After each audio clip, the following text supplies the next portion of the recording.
What is going on, everybody? Welcome back to Warriors Paradise. What a day for the Oklahoma Sooners as we start the 2023 season, second year with BV, and the Sooners go out and get a 73-0 shutout victory. I don't know about you. I knew the offense was going to be explosive, especially against a team like Arkansas State, but I was more excited to see this defense and see what improvements they have made from last year. So getting that shutout, man, I was so excited. I was so happy for them. I don't know exactly, but I know it's been a while since Oklahoma's had that shutout. So I was really glad to see them get that.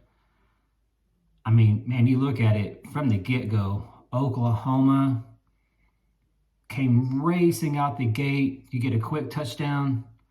And then Gavin Freeman coming up big on special teams with the 82-yard touchdown. What a day. Just what a day for the Oklahoma Sooners. It was damn near a perfect game. I mean, all three phases: offense, defense, special teams. You know, you look at the offense, of course, with it being 45-0 at half. Dillon Gabriel only played the first half, but just looking at his stats real quick, you know, for only playing a half, I mean, Dillon Gabriel had himself a day. Let me get to it real quick.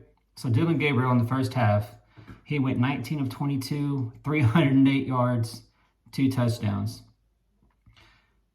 So ending the second half, I thought, man, surely they're going to bring in Jackson Arnold, and that's exactly what they did. Crowd started cheering for him when he came out there to start the second half. And man, he is as advertised. He is the real deal. He looked just as good as what Dillon Gabriel did, I thought. Let's just say the future is bright for the Oklahoma Sooners at the quarterback position. Jackson came in, went perfect, 11 for 11, 114 yards. He had a touchdown. He had a rushing touchdown. Just a great day. Great start for Jackson Arnold and his Oklahoma career. He hooked up with Petaway, which I think that's going to be the future go-to punch right there. I think you're going to hear a lot of Jackson Arnold to Jaquez Petaway. I think we're going to hear a lot of that here in the future for Oklahoma. But man, overall, what a day for the Oklahoma Sooners. Looking at some of the other offensive stats, we look at the running backs. Javonte Barnes had 49 yards. Tommy Walker had 44. Jackson Arnold had 39. Marcus Major, 31. Dylan Smothers, 16. I mean, we had 1, 2, 3, 4, 5, 6, 7, 8, 9, 10 different people with rushes. So when it comes to the running back and the depth of the running back position, Oklahoma is loaded. So they ended up as a team going 49 rushes for 220 yards on the ground. Longest run was 16. And then looking at the receiving corps, what a day for the receivers. As a team, they had 30 receptions for 422 yards, 3 touchdowns. Leading the way was Nick Anderson. And if you saw that in the third quarter, he had that beautiful catch. Almost had a touchdown, almost. But what a beautiful catch. And a beautiful day for Nick Anderson. I'm glad to see him back and healthy. He had 2 catches for 68 yards. Andrew Anthony, the transfer from Michigan. What a day. He was big earlier in the game. 3 receptions, 66 yards. Drake Stoops. Now, man, he came out of the gate on fire. You know, in the first quarter, he was doing everything. He ended up with 4 catches for 56 yards. But then trying to get a touchdown, he got tackled, landed on his shoulder. We'll see the severity of the injury. I don't know, but I know he went back to the locker room and then he came out and he was no jersey and his arm was in a sling. So hopefully it's nothing serious, nothing that he kept me back for whenever we get into conference play here in our last season of the Big 12, but prayers for Drake Stoops. So on the day we had no interceptions, no picks. I was hoping to see some, but that's okay. You know, the defense played great as a team. They ended up with 49 tackles, 25 solo.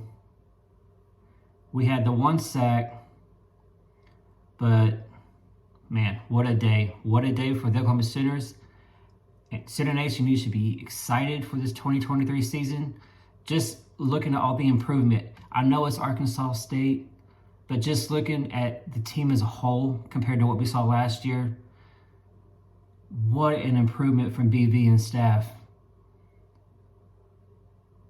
Looking at the rest of the schedule, and if we play like this, I feel like it has to be a 10-win season or bust with the schedule that we have. And we don't have any excuses if we can keep playing like this. So, looking at the team stats real quick for you guys. Let me pull that up real quick. So, another thing, something that I thought OU really needed to focus on was time management, slowing it down. Well, in the first quarter, I thought, man, here we go. They were, up and down the field, putting all the pressure on the Arkansas State defense.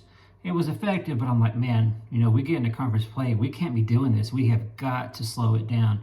And you get into the second half, and that's what you saw. They really started to slow it down, trying to get that shutout, but also just to give the defense a rest so that when needed, they could come in and make plays. So looking at some of the team stats, OU had a total of 642 yards of offense. What a day. More importantly, the defense allowed a total of just 208 yards, 160 passing, and 48 through the air. That is a big improvement for the defense.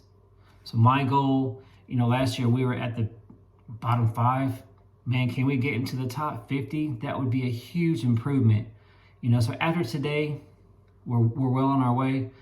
Of course, I know we have SMU next week who has a better offense, and then we're going to get into conference play. But man, if we can stay healthy and the defense can play like it did today, the future is bright for the Oklahoma Sooners in 2023 and moving forward as we go into the SEC next year. But looking at the possession, Oklahoma ended up with almost 37 minutes. That's something that we have got to keep doing. When we get into conference play, that's the kind of numbers that we have got to see moving forward. So, like I said, what a day. Almost a perfect game for the Oklahoma as a whole. All 3 phases of the game look spectacular. My score prediction, I think I had 59-7. Man, was I wrong. Man, they had 59. Well, halfway through the third quarter. So, what a day. I'm excited for next week. Me and my family are actually going to be at that game next week. So I'm pretty excited to get down there, visit with some Sooner Nation, and just enjoy the experience with my family. So can't wait to get down there and see you guys. So I look to, while I'm down there, take some video and do what I can to make a pretty cool video and just show some of the game experience there next week in Norman whenever we come down for that game. So what a day. Oklahoma off to a great start. Again, they get the victory today, 73-0. I did not see that coming, but I'm glad to see that, and I'm glad to see that shutout. So what a day for the Oklahoma Sooners. Next week, we have SMU. A little bit tougher matchup, but if we play like this, Oklahoma's going to have no problems. And real quick, the reason I'm making this video just a little bit later is I had to watch the Colorado Buffaloes in prime time. What a game from Colorado. What a start for Coach Prime at his career in Colorado. They're coming in as a 21-point dog. And to see them get that victory against number 17 TCU, what a day. I'm so happy for Coach Prime. There was so many haters with how he did things. Cutting the roster, coming in and saying, hey, I'm bringing my Louis Vuitton bags. Some of y'all aren't going to be here. So just seeing what he did, I'm so happy for him and the players. Last year going 1-11, he completely gutted the roster, started over. But to see him come out on the road against a ranked team and get a big win like that, man, I can't wait. Can't wait to see what else Coach Prime and the Colorado Buffaloes can do. Man, what a day. so far in college football. So shout out to the Sooners. Keep doing what you're doing. Coach Prime, great victory today, sir. Great victory. Excited to see what you can do for the rest of the season for the Buffaloes moving forward. All right.